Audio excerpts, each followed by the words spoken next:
አይነት ክብደት የለውም።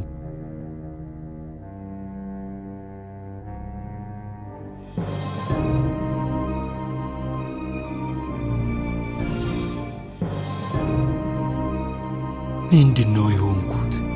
መራመድ እኮ አልቻልኩ።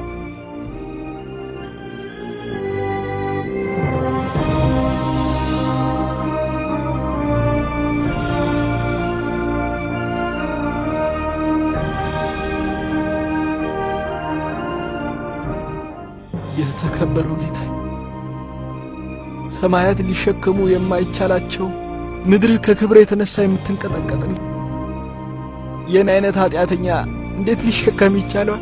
ዛሬ እኔን ስለተሸከምከኝ የሰውነትህ ከሞት በኋላ እንኳን ወደ አፈርነት ሳይቀየር ይሁን። ምነው አባቢሽ ሆይ፣ ፀሐይዋ እኮ ጠለቀች፣ ክርስቶስ እስካሁን አልተገለጠልንም። ተገልጾ ነበር እኮ ግን እናንተ አላወቃችሁትም። የት አባ? ያ እንዴት ሊሆን ይችላል? እንዴት እኛ አላየነው? አልተገባንም ነበር ማለት ነው። በመንገድ ላይ ያገኛችሁት ያ አዛውንት ሰው ልትረዱትን ፈቃደኛ ያልሆናችሁ እርሱ ኢየሱስ ክርስቶስ ነው። ምንኛ በኃጢአት የተሞላን ሰዎች ነን። አቤቱ እባክህ ይቅር በለን። አቤቱ አምላካችን ሆይ ኃጢአታችንን ይቅር በለን።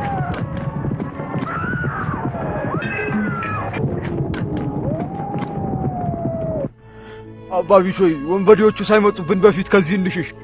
ከአንተ ይህን አይነት ንግግር አልጠበቅኩም ነበር። ሞትን ትፈራለህ ማለት ነው እንዴ? እመኑኝ ሞትን አልፈራም። ግን ከወንበዴዎቹ አንዱ እኔን ገድሎኝ በዚህም ምክንያት ነፍሱ በሲኦል እንድትወርድ አልፈልግም። ማን ያውቃል፣ እግዚአብሔር ይቅር ሊለው ይችላል። ስለዚህም ወደ አልዛም ተራራ ልሂድ።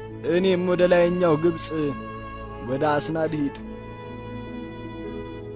አባ ጳውሊ ሰላም ለእርሱ ይሁን አባቴ።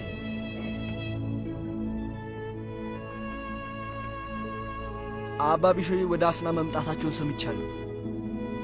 ይህ ታላቅ በረከት ነው። አባ ቢሾይ ያሉት በቅርብ ነው። ይህንን ታምናለህ? አባ ቢሾይ ለ21 ቀናት መጾም እንደሚችሉ ታውቃለህ? ዳቦና ጨው ብቻ እንደሚመገቡም ሰምቻለሁ። ምንኩስናን ከተቀበሉበት ጊዜ ጀምሮ የተሻለ ነገር ተመግበው አያውቁም። እርሳቸውን ብዙ ጊዜ እንደጎበኙ አውቃለሁ። ከዚህ በኋላ ሊጎበኟቸው በሚሄዱበት ጊዜ አብሬዎት እንዴት ቀሉልኝ እባክዎት። አንተ ወጣት ነህ፣ ስለዚህም ሊወቅሱኝ ይችላሉ። ከእርሶ ጋር አብሬዎት ልሂድና በውጭ ልጠብቅዎት። እርሶ የእርሳቸውን በረከት ተቀብለው ሲሆን እኔ እርሳቸው በረከት ደግሞ ከእርሶ ወስዳለሁ። እግዚአብሔር ያውቃል።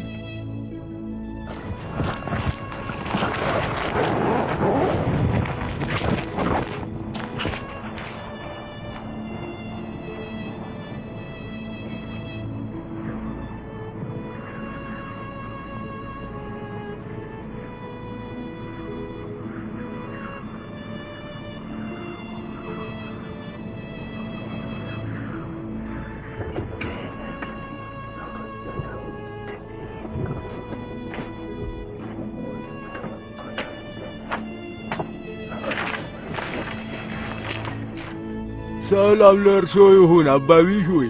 አባ ጳውሊ ሰላም ለእርሶ ይሁን። እዋኮትን አይደሱ፣ እዋኮትን አርፍጃለሁ። መንገዱ ራቅ ስላለኝ ነው። እግዚአብሔር ያጠንክሮት። ይምጡ፣ ወዲህ ይቀመጡ። እዚሁ አጠገብ።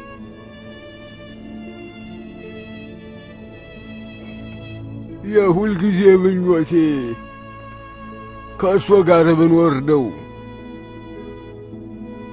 መቼም ባንለያይ ይመርጣለሁ። እግዚአብሔር የልባችንን ምኞት ይፈጽምልን። እንዲፈጽምልን የሚጸልየው አባ አሜን።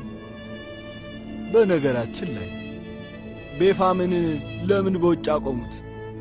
በተሰቀለው እርሱ በጣም ወጣት ስለሆነ እዚህ መኖሩን ያውቁ እንደሆነ ያስከፍዎታል ብዬ እኮ ተጨንቄ ነው። መከፋት ምን ሆንኩ ብዬ።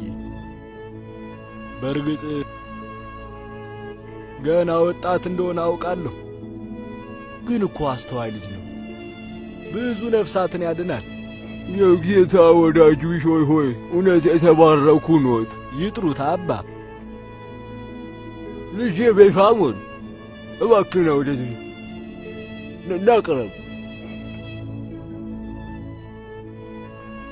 እባክዎት እግዚአብሔር በሶስት ስላደረጋቸው ምሕረቶች ይንገሩኝ። እግዚአብሔር ለእኔ ካለው ታላቅ ፍቅር የተነሣ እርሱን የማውቅበትን ጸጋን ሰጠኝ። ባይገባኝም በረከቱን ያድለኝ ዘንድ ይጎበኘኛል። ይባርኩኝ አባት፣ ይባርኩኝ። እግዚአብሔር ይባርክ ልጄ።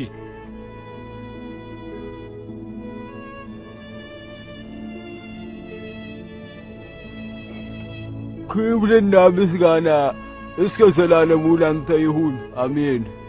እንደሚሻሎት ተስፋ አደርጋለሁ። አይዞት። ራስዎትን እኮ በጣም እየጎዱና እየጎሰቡ ስለሆነ ነው አባቴ። አይ እንዲህ ልባል አይገባኝ። የእኔ ትግል ከአንተ ጋር በፍጹም የማይተካከል ነው። ጌታን የተመለከትከው አንተ፣ እርሱም ወዳጄ ጳውሊ ከጽኑ ትግልህ ልታርፍ ጋር ይገባሃል የተባልክ ሰው